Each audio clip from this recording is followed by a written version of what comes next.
نحمدہ ونصلی علی رسولہ الکریم اما بعد۔ معزز ناظرین، السلام علیکم ورحمۃ اللہ وبرکاتہ۔ آج ہمارا موضوع ختم قرآن کے متعلق ہے۔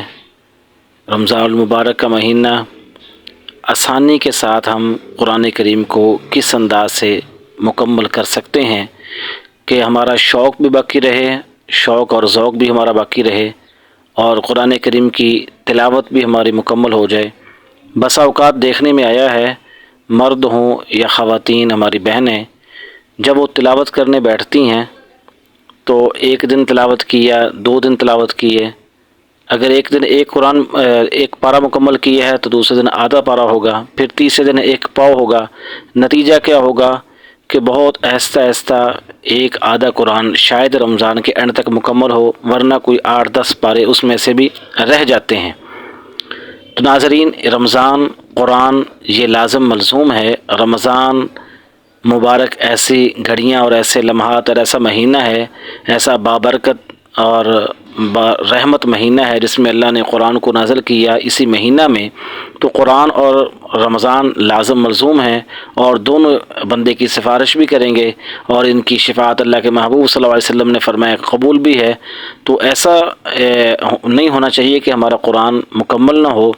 تو جب ہم رمضان کے اینڈ پہ پوچھتے ہیں، کوئی کہتا ہے ہمارے 2 قرآن مکمل ہو گئے، ہمارے 3 مکمل ہوئے، ہم نے 4 ختم قرآن کیے، تو ہمارے بھائی، وہ ہماری بہنیں، وہ جن کے دلوں کے اندر قرآن کی محبت ہے، قرآن کی عظمت ہے، رمضان کی قدر ہے، لیکن بامر مجبوری نہ پڑھ سکنے کی وجہ سے پریشان ہوتی ہیں، تو آج آپ کو ایسے ٹپس دینے جا رہا ہوں جس کے نتیجے میں انشاءاللہ آپ کا قرآن کریم ایک سے زائد مکمل بھی ہوگا اور بآسانی بھی ہوگا، اور انشاءاللہ آپ کا شوق اور ذوق وہ اسی طرح رہے گا جس طرح پہلے دن تھا، اختتام تک آپ ویسے کے ویسے ہی رہیں گے۔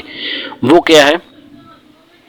جی ناظرین، قرآن کریم میں 30 پارے ہیں، تو ہر روز ایک پارہ پڑھیں گے تو قرآن کریم 30 دنوں میں رمضان میں مکمل ہوگا۔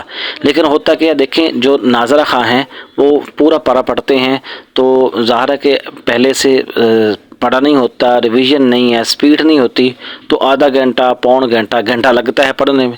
پھر نتیجہ کیا ہے کہ ایک دن پڑھا، دوسرے دن پڑھا، وہ تھک ہار کر کے اس کو بند کر کے رکھ دیا، پھر وہ آہستہ آہستہ جتنا ہو سکا اتنا پڑھ لیا، ورنہ بند کر دیا۔ تو اس کا طریقہ یہ ہے کہ ایک پارے میں 4 پاؤ ہوتے ہیں، تو 5 نمازیں ہیں دن میں، تو ہم کیا کریں کہ ایک نماز میں 1 پاؤ، ایک نماز 1 پاؤ، تو 4 نمازوں میں نماز عشاء کو آپ نکال دیں، چونکہ نماز عشاء میں 7 تراویح ہے تو اس کو آپ نکال دیں، بقیہ 4 نمازیں اور 4 پاؤ، تو اس طرح ہر نماز میں 1 پاؤ تلاوت کر لیں اور نماز پڑھیں۔ پھر آگے والی نماز پہ ایک نماز تو پڑھنی ہی پڑھنی ہے، ساتھ 1 پاؤ تلاوت کر لیں۔ تو اس طرح 1 پاؤ تلاوت کرنے پہ 5، 7، 10 منٹ، 15 منٹ لگیں گے زیادہ سے زیادہ۔ تو اس طرح ایک قرآن، اور اگر آپ اس کو بڑھانا چاہیں تو آدھا پارہ بھی کر سکتے ہیں، پونا پارہ بھی کر سکتے ہیں، تو جتنا آپ ختم کرنا چاہیں اتنے قرآن مکمل ہو سکتے ہیں۔ لیکن کیسے ہوں گے؟ پہلے سے ہم نے ڈیوائیڈ کیا ہوگا وقت کو، اور پہلے سے طے کیا ہوگا کہ ہم نے اس مرتبہ اتنے قرآن ختم کرنے ہیں اور اتنے پارے ہم نے پڑھنے ہیں۔ جی ناظرین، بہت سارے ہمارے اکابرین اور سلف صالحین میں سے ایسے لوگ گزرے ہیں کہ جنہوں نے دن میں 30، 40 پارے پڑھے ہیں۔ جی ناظرین، آج بھی ایسے لوگ ہیں جو دن میں 24 گھنٹے میں 1 قرآن مکمل کرتے ہیں۔ جی ناظرین، وہ بھی تو ہیں۔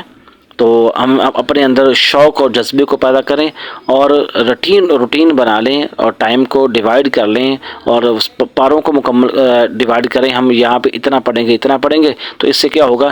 انشاءاللہ ہمارا قرآن مکمل بھی ہوگا اور تلاوت بھی ہماری جاری رہے گی، اور انشاءاللہ رمضان اپنے اختتام کو ہوگا تو ہمارے 1 سے 2، 3 قرآن کریم جو ہے ان کا بھی اختتام ہوگا، وہ بھی مکمل ہو جائیں گے۔ جی ناظرین، مجھے اپنی دعاؤں میں ضرور یاد رکھیے گا، اور آپ پسند آنے کی صورت میں اس ویڈیو کو لائک کیجئے، شیئر کیجئے، اور اس چینل کو سبسکرائب کیجئے، اور اس کار خیر میں آپ ہمارے ساتھ شامل ہو جائیے۔ اور آپ ضرور، مجھے امید ہے اپنے کمنٹ میں آپ اس کا اظہار فرمائیں گے کہ آپ نے اس رمضان میں کتنے قرآن مکمل کرنے کی نیت کی ہے، یا پہلے سے طے تھی، یا اب آپ نے کی ہے، اور اب آپ کا پارہ کون سا چل رہا ہے۔ اور آپ نے کیا روٹین بنائی ہے، عادت بنائی ہے، اللہ ہمیں عمل کی توفیق عطا فرمائے۔